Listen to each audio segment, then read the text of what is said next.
രാവണൻ സീതാദേവിയെ തട്ടിക്കൊണ്ടുപോയി ലങ്കയിൽ തടവിലാക്കിയ ശേഷം ശ്രീരാമനു മുന്നിൽ ലങ്കയിലെത്തുക എന്ന വലിയ വെല്ലുവിളിയുണ്ടായി.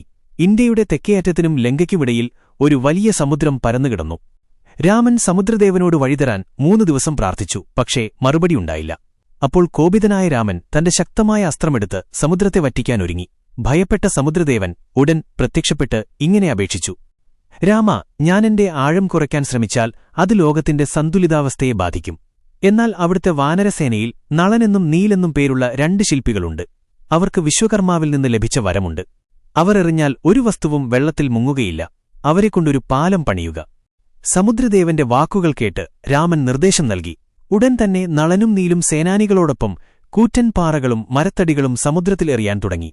അത്ഭുതം സംഭവിച്ച നിമിഷം. എന്നാൽ ഇതിനിടയിൽ ഒരു അത്ഭുതം സംഭവിച്ചു.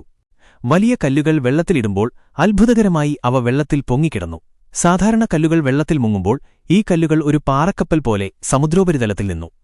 എന്നാൽ ഇതിലും വലിയ അത്ഭുതം, ഈ കല്ലുകൾ എടുക്കുന്നതിനു മുൻപ് ഓരോ വാനരനും അതിൽ ശ്രീരാമ എന്ന് പേരുകൊത്തിയിരുന്നു.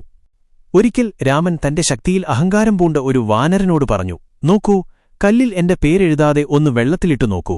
ആ വാനരൻ പേരെഴുതാതെ ഒരു കല്ല് വെള്ളത്തിലെറിഞ്ഞപ്പോൾ അത് ഉടൻ തന്നെ മുങ്ങിപ്പോയി.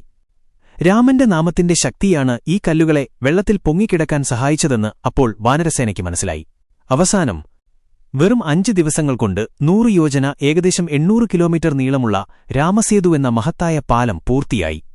ശ്രീരാമനും സൈന്യവും ആ പാലത്തിലൂടെ ലങ്കയിലെത്തി രാവണനെ പരാജയപ്പെടുത്തി സീതയെ വീണ്ടെടുത്തു. ഈ കഥ നമ്മെ പഠിപ്പിക്കുന്നത് വിശ്വാസം.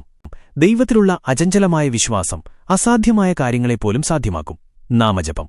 ഭഗവാന്റെ നാമത്തിന് പ്രകൃതിയുടെ നിയമങ്ങളെപ്പോലും മറികടക്കാൻ ശക്തിയുണ്ട്.